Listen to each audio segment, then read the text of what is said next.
6장 가인과 아벨.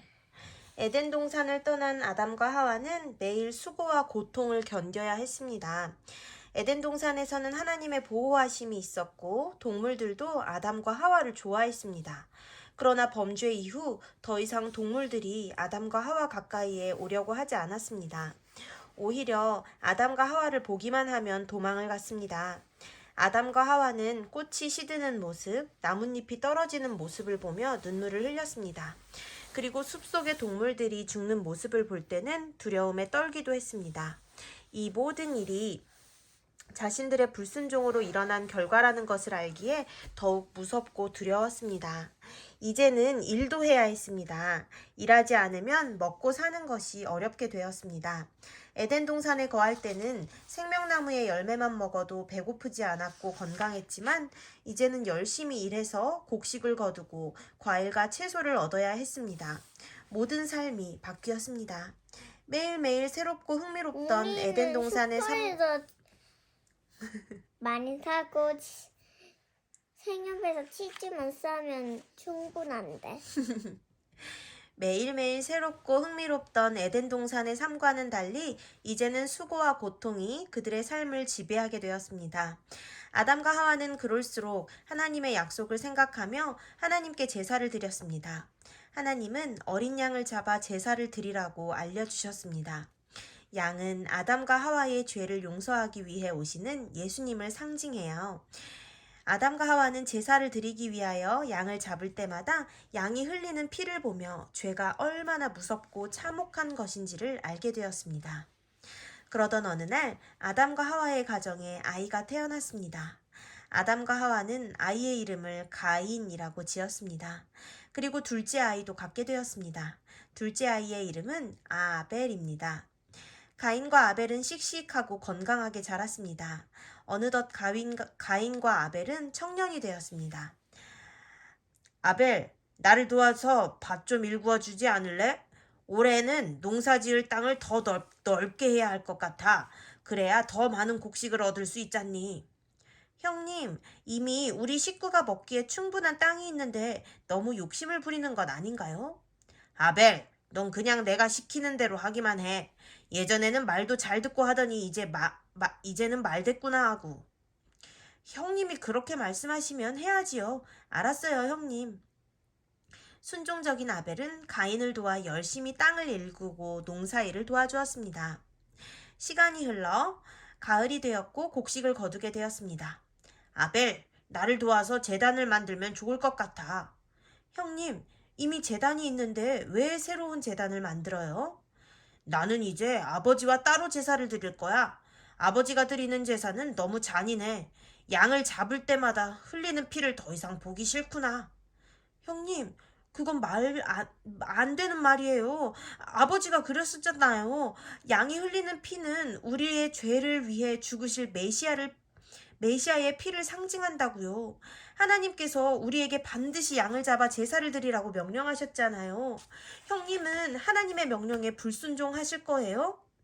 아벨, 너 정말 형 말을 안 듣는구나. 너 마음대로 해. 나는 나대로 제단을 쌓고 내가 원하는 제물로 제사를 드릴 테니. 아벨은 최선을 다해 형을 설득하려고 노력했습니다.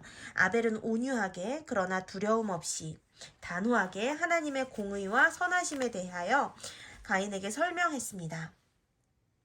그러나 그럴수록 가인은 더욱 화를 냈습니다. 가인은 화가 나서 얼굴이 붉어졌습니다. 씩씩거리며 혼자 돌을 날랐습니다. 그리고 제단을 쌓고 자신이 수고해 얻은 곡식을 단에 올렸습니다. 그리고 하나님의 방법이 아닌 자신의 방법대로 제사를 드렸습니다. 이런 모습을 지켜본 아벨은 너무 슬펐습니다. 아벨은 아버지의 제단으로 돌아가 아버지가 가르쳐준 대로 양을 잡아 제사를 드렸습니다. 피를 흘리며 죽는 양의 모습을 보는 것은 너무 슬펐지만 그래도 하나님의 말씀에 순종하는 것이 더 중요하다고 생각했거든요. 하나님은 불순종한 가인의 제사는 받지 않으시고 순종한 아벨의 제사만 받으셨습니다. 가인은 화가 났습니다. 하나님, 이건 너무 불공평한 것 아닌가요? 왜 아벨의 제사만 받으시나요? 저도 1년 동안 열심히 일해 얻은 곡식으로 제물을 드렸단 말이에요. 가인아, 왜 너는 불평하느냐? 너는 나의 방법대로 제사를 드리지 않았느니라. 그래서 내가 받을 수 없는 것이란다. 그러나 가인은 여전히 화가 풀리지 않았습니다. 가인은 조용히 아벨을 불러 숲으로 갔습니다. 그리고 그곳에서 아벨을 죽였습니다. 아벨은 잘못된 마음을 품은 형에게 죽임을 당한 최초의 순교자가 되었습니다. 가인은 땅을 파고 아벨을 묻은 후 집으로 돌아왔습니다. 하와가 가인에게 아벨이 어디 있는지 물었습니다. 몰라요, 몰라. 모른단 말이에요. 왜 그 녀석을 저한테 찾으세요?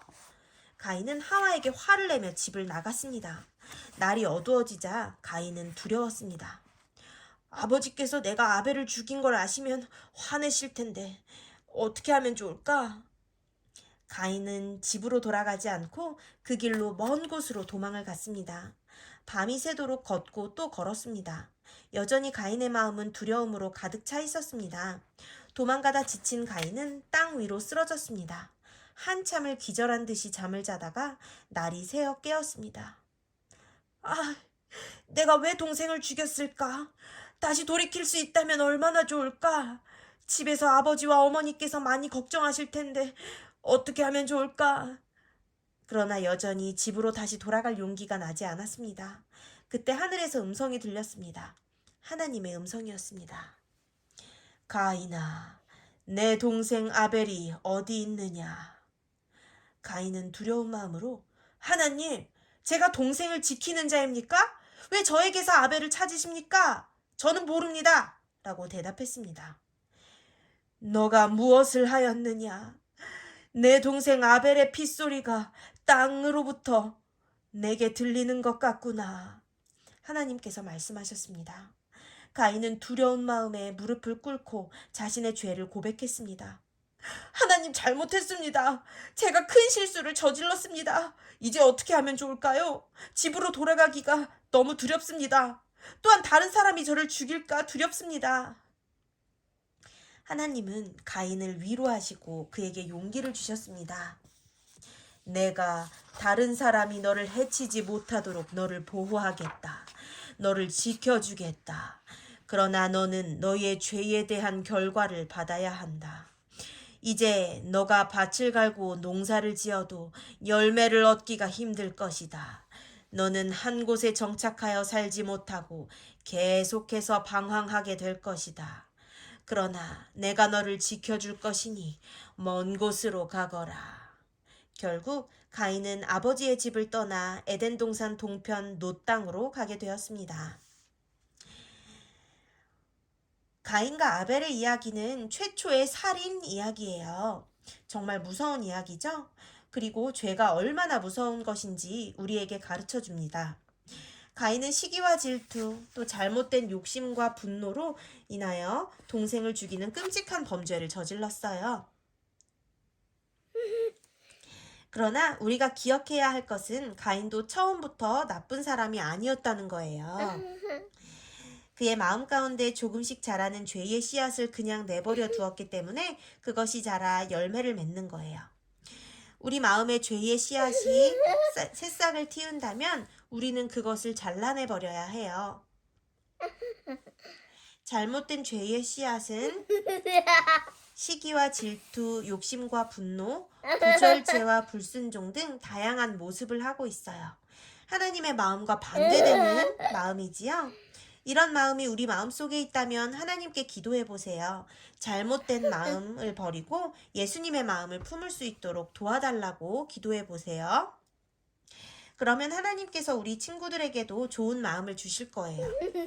친구와 싸워 화가 날 때에 친구에게 욕을 하고 때리기보다는 잘 참고 기도하는 것이 중요해요. 남의 물건을 가지고 싶을 때에도 참고 기도하는 모습이 필요해요. 이렇게 나쁜 마음이 들 때마다 기도한다면 하나님께서 우리 친구들이 죄를 이길 수 있도록 도와주실 거예요. 그리고 가인과 아벨의 이야기를 통해 얻을 수 있는 또 하나의 교훈.